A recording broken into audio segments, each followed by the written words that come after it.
everybody. Welcome to the latest episode of the Mobilecast. We're coming to you live from the Mobilecast studio here in Oakland, New Jersey, and I'm your host, Brian Katz. We have a great show lined up for you today. We're going to be talking about mobile security, soup to nuts, with a great guest.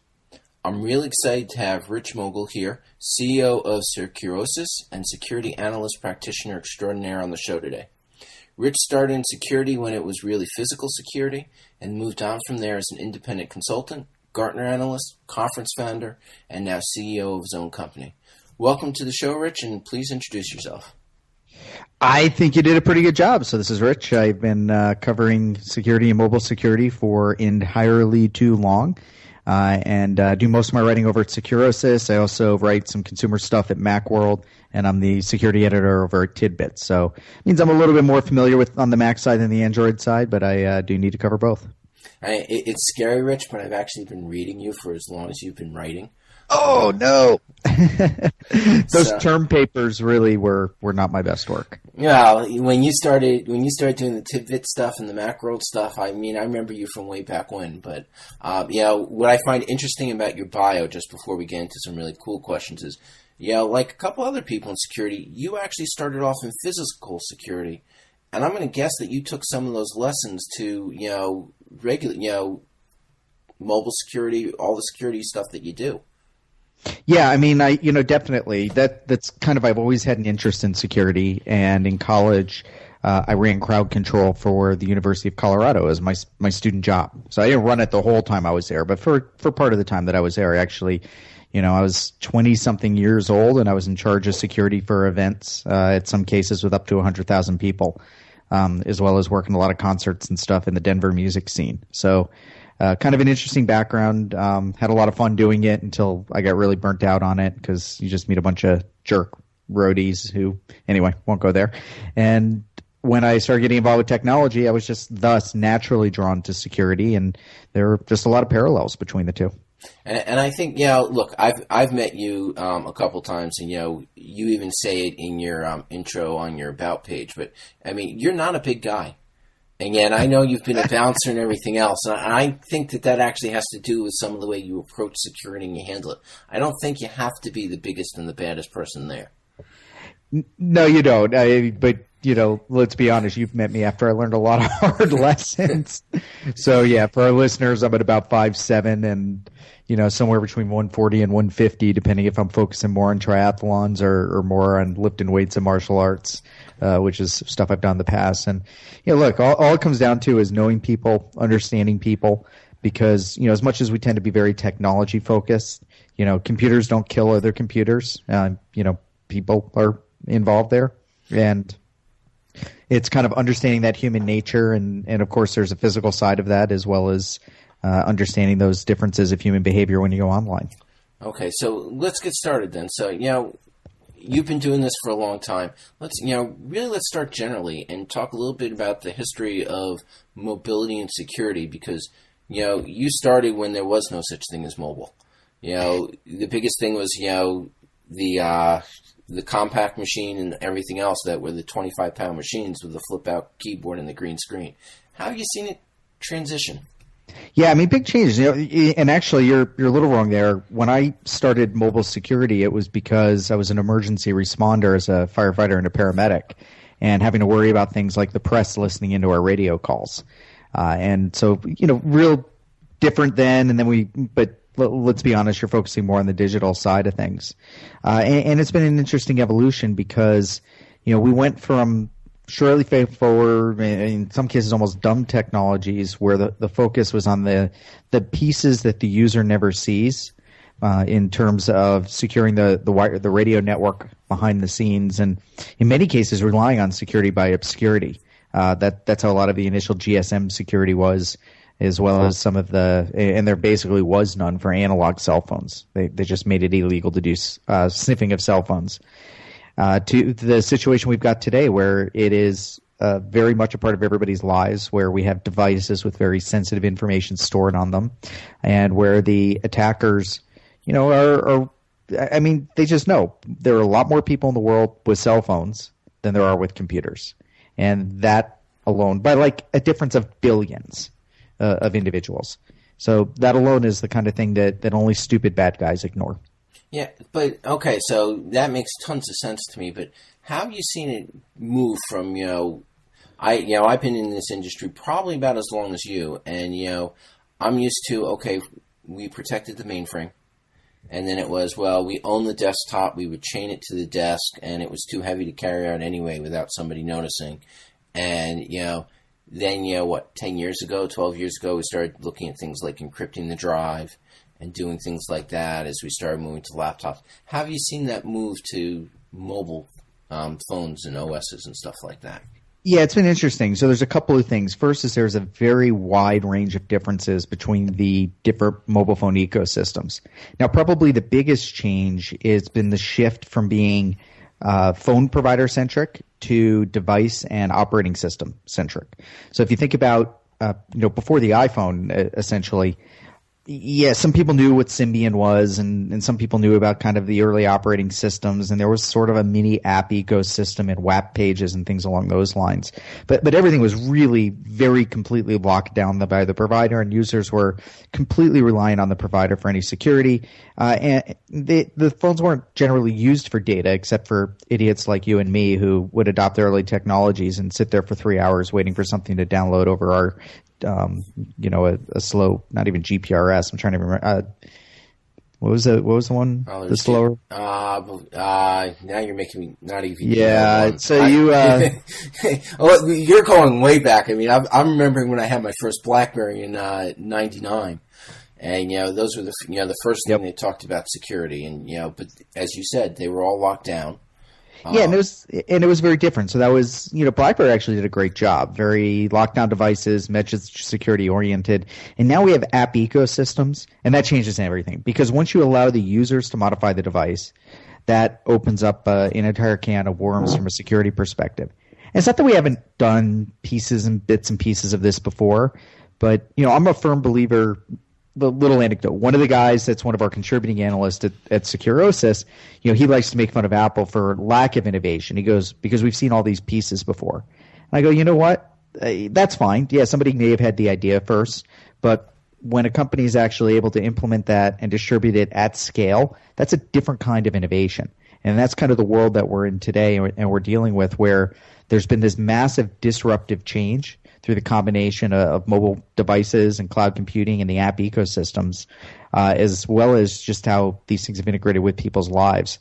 And that's really forced us to, examine security models. And what I love about this is we are seeing like the biggest open experiment in the world, and we're actually getting results back on which does better from a security perspective, and the numbers aren't lying. No, it's easy to see, and I agree with you. And it's interesting when you have more of your life. It used to be, you protected your wallet. You were mugged. You had to change some credit cards, do a few other things. You lost some money.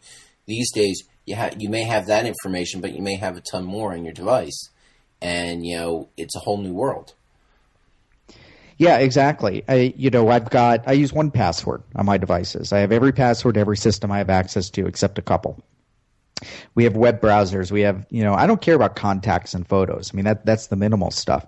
You get somebody's phone, you get access to their email if that individual hasn't secured that phone properly. And that's all the local physical loss side, never mind the potential for remote hacking, which really didn't exist until very recently. Yeah, and it's for me, I learned years ago. I used to carry a copy of my passport with me. If you go back 10 years ago when I would travel to Europe or wherever else. These days, I have that information on my phone, so that as long as if I lose my passport, at least I have a copy of it somewhere, or it's in my Dropbox or whatever box wherever I keep it encrypted, and doing that. But most people don't encrypt it. Most people, it's sitting there. It's in their photo roll. Yeah, exactly. And, again, we're focusing on the risk and the threat side of it. And that's not really where I like to spend most of my time, because I think a lot of that stuff is, we call it FUD. For people who don't know, it's fear, uncertainty, and doubt. I'm not real big onto the whole FUD thing. I'm more interested in knowing, what are the specifics, what are the differences between the platforms, and what can people do to actually keep those things secure that makes them still usable devices. Okay, so perfect segue. So let's hit, we get to 2007. The iPhone first comes out, unbelievable device, but, not till 2008 when you could start installing apps and doing all this other stuff. And then we have Android and all. So let's talk a little bit about, security in Android, iOS, and, if you feel comfortable, we can talk about Windows Phone as well. But, we'll take it to your comfort level there. Yeah, so I'm more in depth with Android and iOS, a little bit of Windows Phone, a little bit of BlackBerry. And here's kind of how I evaluate the ecosystem. Practically speaking, very few of your listeners are probably focused on BlackBerry right now. The short answer is it has reduced its security as BlackBerry has struggled as a company. It's not something that they've done deliberately, but as they've updated the operating system to be more competitive. By the same token, there's so few people still on BlackBerries, and the ones that are frequently on the more secure versions of it that, there's not a lot there for the bad guys. So security researchers can crack through that stuff. There's not as many exploits, so it's definitely lower risk than some of the other options. Windows Phone, again, just not enough market adoption for any real high level of risk there. And I don't mean to dismiss those two, but I'll be honest, if I wasn't using iOS, I'd probably go Windows Phone next because it looks really interesting to me. It's kind of different as opposed to an Android phone, which to me just looks like another version of iOS. A cheap knockoff, but look, it's a fair state. Look, we can say who copied whom or who did what to whom, but yes, the app. You see a little bit of innovation on both sides, and we can argue how much is how much, but I don't disagree with you that it's the same sort of springboard layout. You have apps; they're laid out. Although I think you might find Windows Phone more comfortable. I don't think you'd be very comfortable with the security around Windows Phone at the moment, not at least till next year. Looking at what's coming. I don't know how familiar you are with it, but... Yeah, I haven't had to go in depth because it comes up so infrequently. No, I mean, and again, it's not that I'm knocking necessarily Android. I've got one sitting next to me here as well. Is that it's the same user experience for the most part, in many ways. I know there's differences, but like you said, the same springboard style concept versus something different. So, those BlackBerry, Windows Phone, and even some offshoot kinds of things that are still floating around out there, maybe not the strongest security model in the world anymore. BlackBerry, though it is, if you're on the kind of some of the older stuff. But by the same token, the risk levels are not that high.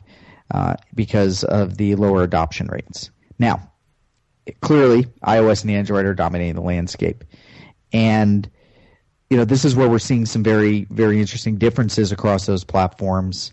And I just hate to say it, just Android's not there from a security perspective. It's getting better. It gets better with every version. It has crippled that ecosystem by two things. The first is that it is still carrier dominated. And multiple phone manufacturer dominated. So it's so let's just make that clear to the listener. So when you're getting Android, you're based upon carrier deals. Apple is very specific. Apple pretty much puts out their phones with no changes, no bloatware or anything else on it.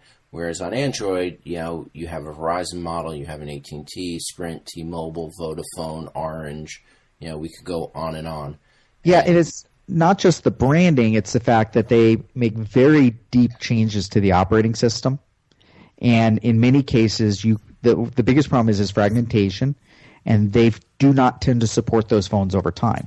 So Apple, you have an older iOS device, you get years more of updates typically out of iOS. And I can't remember how far back iOS 7 is supporting, at least to the iPhone S, if not the iPhone 4.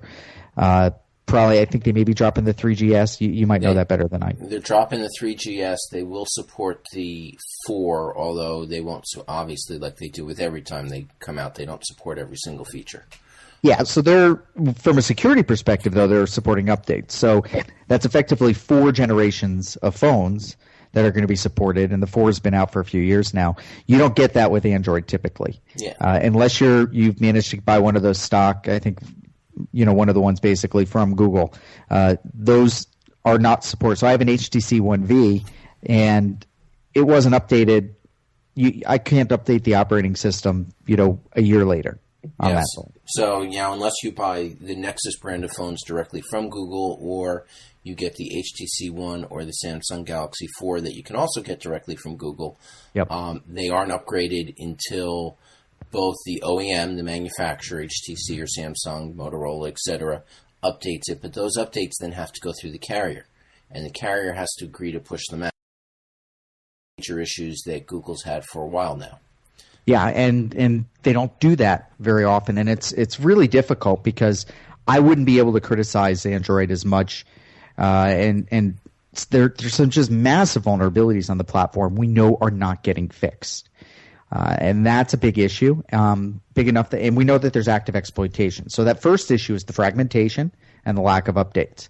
The next issue associated with Android is it's a less locked down ecosystem. And I realize there are a lot of people who prefer open and like those advantages, and I used to. I used to flat out be that way. But because it's not as closed a system, it does make it easier for malicious software to end up on those devices, to the point of where, for example, just this last within the past week, Homeland Security and the FBI released an alert to law enforcement agencies that, of the malware they found on mobile devices, I think 79% was on Android, 0.07% was found on iOS, and I should actually pull that up. I can't remember which other platforms were exposed. Well, those were the two major ones, and but let's be a little bit fair here when we talk about, you say it yourself, we talk about risk versus security. A lot of the malware risk, and yes, there is a fair amount on Android, is a lot more in the Asia-Pac region and places like that where people aren't using Google Play. They're using, they're sideloading everything because they're their own app stores, and you can put pretty much anything in them. Yeah, the risk of, and that's what I was going to get to, is when you go through basically Google Play, far, far lower risk with those devices. But the researchers I talk with, it is easier still for different kinds of exploitation on those. But, if you're smart, and again, it's the same as if you jailbreak an iPhone, you're hosed from a security perspective at that point because you just turned off most of the security controls. So if you break out of kind of the stock lockdown experience, it tends to be where you have problems. iOS does have a stronger security model because they're able to tie more in directly to the hardware than Android is able to do because it runs on multiple different platforms. We are seeing more security-oriented Android phones, being developed and being brought to market. It's just, again, when you ask me from an operating system level, we know kind of all the exploitation for the most part's on Android these days. It's tough. And this is in the U.S. It's not just internationally, but the banking Trojans and those sorts of things, because you have background apps run and the access that they have within the operating system, there's just more problems on Android from a security perspective. It will get cleaned up over time. But the design decisions and the ecosystem decisions Google made with Android just means it's going to take longer for those things to get cleaned up. Yeah, and I'm not going to disagree with you on this because I've said for a couple of years now that it's been a real shame to watch the way Google has approached security in Android. There was a company called 3LM, which was actually two people from Google who left Google. They were working on Android, and they built a company called 3LM that did security. It then got bought by Motorola. And then when Motorola got bought, pretty much Google got rid of it a second time. And those assets moved to HTC, which was, and Boxtone. I'm sorry, not HTC, I think went to Boxtone. But, it's one of those things of they keep getting the security and getting rid of it. So, it makes it interesting. But let's then focus on Apple a little bit because we've spent some time on Android. And, if I get it right, you're saying Apple's taking security a little bit more seriously.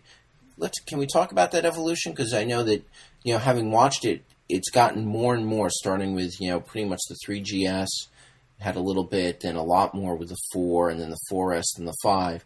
And, we can certainly talk about iOS 7 that's coming out, and, is the next question. But, talk a little bit about that evolution.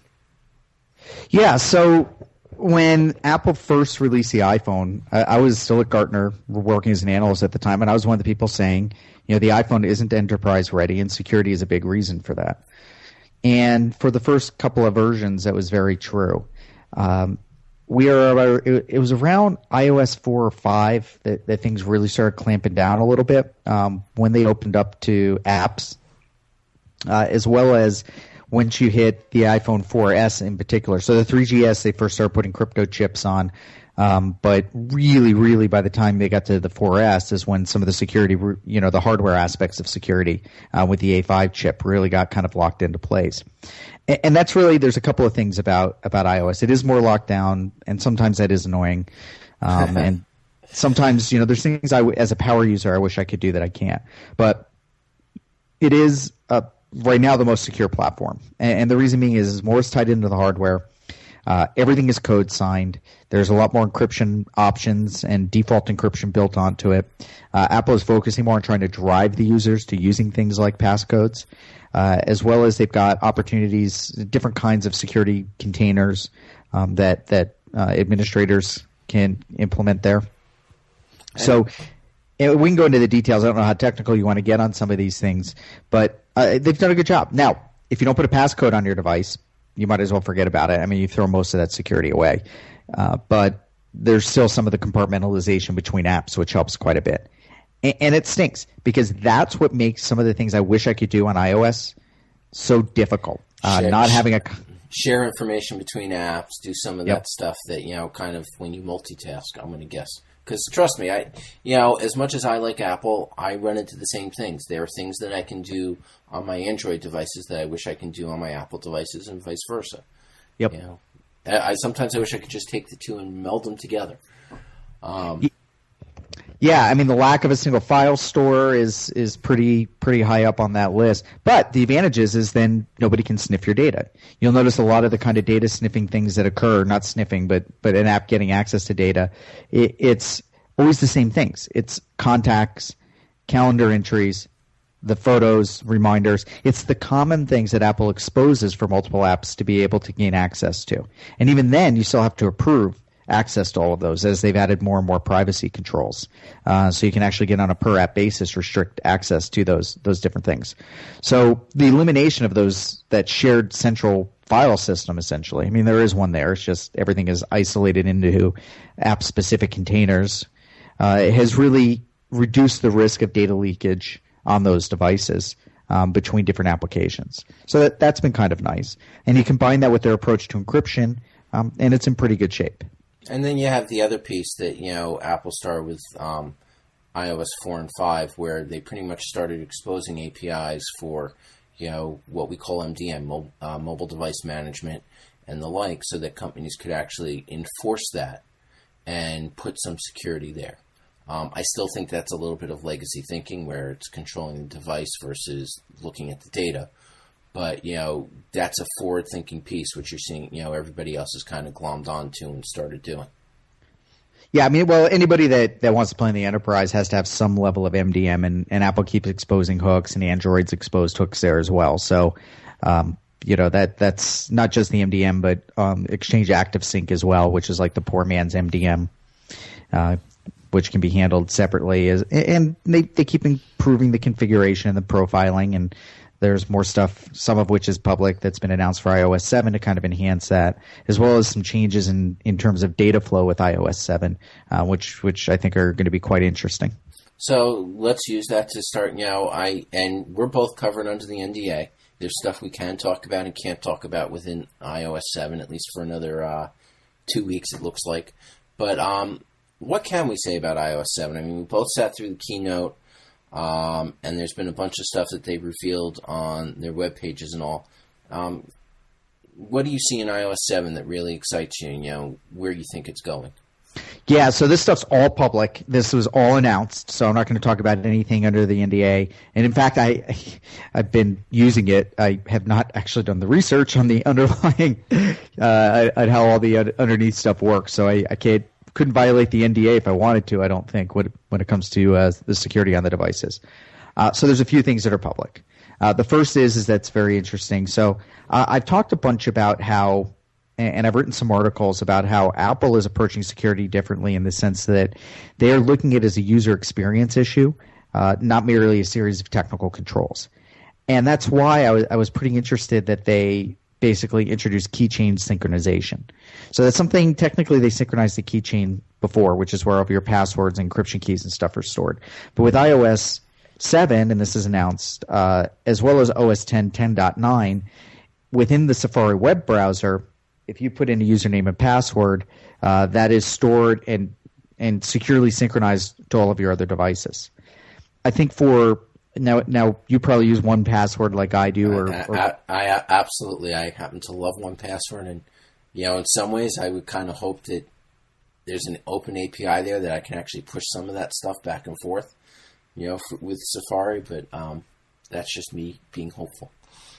Yeah, and even if you have to double up a little bit, what's interesting is it's this seamless experience, and what I like about this is regular users, people not like us, are not going to default to strong usernames and passwords, and particularly on mobile devices. You know what? I haven't actually looked to see, and I couldn't talk about it anyway, if iOS will do the password generation the way the Mac does. But keychain synchronization, I think, is a really powerful kind of a thing because it just makes some of this password issues go away for the user, which is great. Yeah. So they can use strong passwords, they can use multiple passwords, and it's built into the browser because I love trying to get friends and family on 1Password, and it's a pain in the behind if they're not tech savvy and willing to go through. I mean, it's like almost no extra steps, and to me it's easier. But you know how people who aren't into this stuff, maybe. Yeah, trust me. I run through it with my just my immediate family. But, just so people understand, when Rich is talking about password generation, when you go to a page and it asks for a password, there's a button you can click on that generates a strong password. So I can honestly say that I may know maybe 6 of all of my 100 passwords. Yeah. Because, they're made up for me. They're strong passwords. They got numbers. They got letters. They got other stuff in them. And it's just automatically saved, and it's on all my devices. So, I have, looking at my 1Password, I have 914 unique passwords. Wow. You way beat me on that one. So yeah, I signed up for way too much stuff. So I think that's probably one of the bigger pieces. The others are the new thing. So the problem we've had this problem with stolen cell phones, and particularly things like new iPhones that carry a lot of value. They're subsidized here in the U.S., but you sell those things overseas, or you sell those things once you do some hacking and unlock them, and all of a sudden it's very much worth a bad guy to steal a phone and make a few $100s profit potentially, depending on where they dump the phone into the market. So Apple now has activation lock, which is if you have an iCloud account, it will synchronize to your iCloud account. You set that security setting, and if somebody steals your phone at a firmware level, that's locked. So until the bad guys can break that, they can't resell your phone. The only way now, you can reboot your phone and you can unlock your phone, but without that iCloud, you go into iCloud and you click "My phone is stolen," and that thing is dead to the world. And I think that's something that's going to make law enforcement very happy. I think could have a potentially really dramatic effect on the theft of phones if it works effectively. Yeah, and look, you see Samsung and LG just announced they're going to be trying something similar, although they haven't said how. But I fully agree with you on this one because my daughter's phone got lost/stolen, and it's one of those things that I wish I had a year ago when that happened. Yeah, I mean, I might be able to recover, and this is, again, Apple has been focusing in many cases on tackling the economics of security issues. So right now, from a security perspective, if my phone is stolen, assuming I get to it fast enough and I've got a passcode on it, I can wipe it. I may be able to physically locate it, but I may not be able to get it back. I mean, if they're smart, and they'll just wipe the phone, my data will be lost anyway. I'm an iPhone 5, so they can't really recover the data the way my phone's configured right now. So I would still lose physically, though, the price of that phone. With activation lock, okay, they can still steal my phone. It's not that my data is at any less risk, because Apple's got their bases covered pretty well on the newer models with that. It's that all of a sudden those phones are going to be a lot less appealing to steal in the first place. And that's the part that I think is interesting. So let me ask you a question. How long is your timeout before your phone locks with a passcode? I have mine on the default 10 because I haven't wanted to Before my screen locks, I think I've got it 15 minutes. And is it 15 minutes before it locks and passwords, or do you have it set for 15 minutes or an hour? 15 minutes before it locks and passwords. And then I adjust that. Like if I'm traveling to certain kinds of conferences, I'll lower that threshold down. And if I'm just hanging out at home, then, I may up that. See, the reason I ask is, you know what? You're a security guy and you're a risk guy. It's always good to, hear how the people who live this stuff every day, what they actually do. Yeah, the thing is that the big change I've made is I switched off a 4-character passcode, which is problematic. Is like if I'm driving with the kids in the car and they want me to play a particular song, on the radio because I've got young kids, I have to enter. You have to enter a bunch of different characters. So here's I think I'm up at I think I have a 11 or 12 character passcode. I'm at 8, but so then let me ask another question. Are you running Siri on your lock screen or no? I do allow Siri on my lock screen. I disable that when I travel to certain places, as well as the publicly announced changes in terms of the iOS home or the control center. Control center.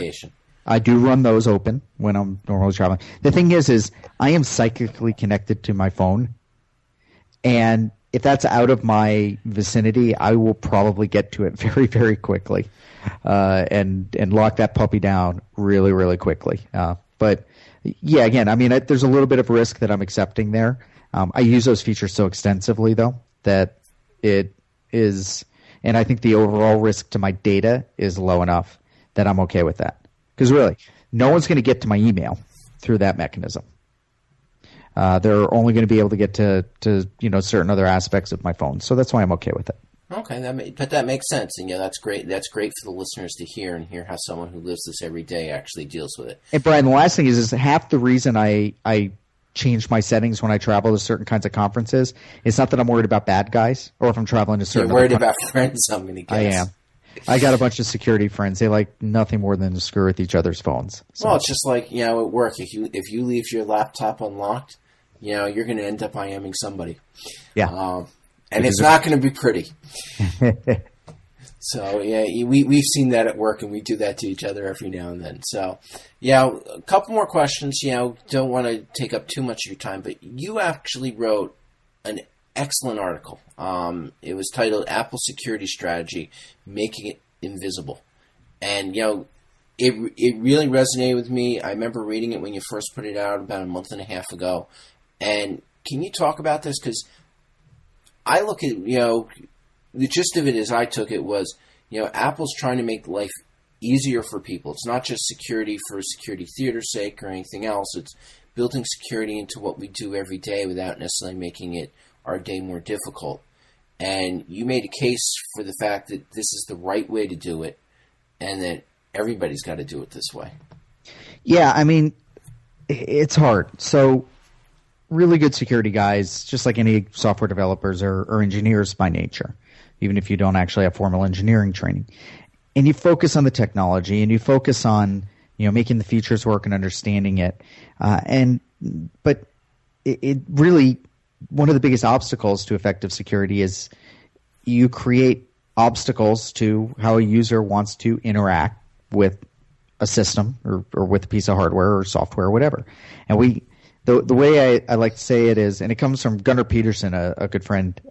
He saw something I wrote years ago, and he's like, where I was talking about how security isn't about availability. Security actually tends to decrease availability.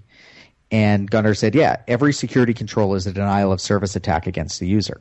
Every time you have to enter a password, every time you have to do whatever, that gets in the way of the user's experience with that device. And so the more invisible you can make security and the more you can fit it into their workflow, the more they'll comply with it. So take passcodes on phones. Passcodes on phones are a complete crappy hack. I mean, it's ridiculous. So I'm driving along and I have to use my phone. I have to, try and type in a passcode. And that's not even to do texting or anything like that. It's just like to change a song. And Siri and some of the hands-free stuff can help with that. Except my car's too noisy because my kids are in it. So. No, but I'm fully with you because my favorite phone, and I'm really hoping that Apple actually does put the fingerprint sensor in. My favorite phone to use daily from the perspective of passcode and everything else was the Motorola Atrix, the original one. It actually had a fingerprint reader on top that you could hold the phone normally and take your index finger, run your fingerprint, and it was natural, and it unlocked the phone. So you could still use the passcode, but you could use your fingerprint. And it was gorgeous. I didn't have to remember my passcode. It always worked. It was, some people had problems with the sensor. They didn't continue with it. But, that's part of the place that I see. If you get everybody doing that and that sensor appears in the iPhone 5S, 6, whatever the next one's going to be called, I think that's a big deal. Yeah, I'm not making bets that it's going to be in the next version because I've been covering Apple in depth for enough years now. I just don't predict anything necessarily, particularly where hardware is concerned. Yeah, we can't. They only bought the company last year. Who knows? And, it may take another version before it gets there. But, But I was going to say that's the type of thing that kind of gets you, that makes it a little more invisible to you. I can absolutely see Apple adding it because that's core to the user experience. And a lot of the problems that I have with biometrics aren't as big an issue with a phone. For example, a biometric on your computer, a biometric on the door for a door lock, that's just really typically easy to bypass because it's a one step. You just have to have physical access to it. It's the same thing is true with the phone. Somebody can probably take a photocopy of my fingerprint and then use that to unlock the phone. But the steps for an average person, for somebody to go get that fingerprint, lift that fingerprint, move it into a format that it'll work on the phone, then gain physical access to the phone, and then break in, and that's a lot. That's a hard series of steps. The other piece is with some other things that are biometrically protected, if you're able to pull a package of the data off, then you can actually kind of brute force the fingerprint because a fingerprint is actually a template. Yes. It's not your full fingerprint. It's a template that's used. And so you can try and kind of brute force that template or do even cryptographic attacks against it. And that's, again, we have all the hardware security and everything else on a phone on iPhones that it's very hard forensically to do that. What does this translate to? If they add a passcode, no idea if they're going to do it or not. I hope they do, but I'm not planning on it. If they add a fingerprint reader, onto the phone, I think that it will be bypassable, maybe by law enforcement, likely by governments, likely by very highly targeted industrial espionage, or if you have hacker friends like me, at Black Hat or DEF CON, and they get my fingerprint and they get my phone, and which is not going to be easy combination to do. Somebody can get into the phone. Nobody cares because that is like less than the 1% that need to worry about that. And then you just add the passcode back on. So I do think if they do that, it'll be very, very interesting. I think it could have a really big effect. The DoD guys and everything else, and you'll see a lot of articles, particularly the first time somebody bypasses it, about how it's not suitable for government use or whatever. They'll just turn on passcodes back on anyway, on top of the fingerprint reader or instead of it, and then we'll be in a secure state again. I'm a big believer that anything's hackable. So the truth of the matter is, if you really want to get into something, you're going to find a way to do it. But for normal people, I don't think it's the worry, which is what you're saying.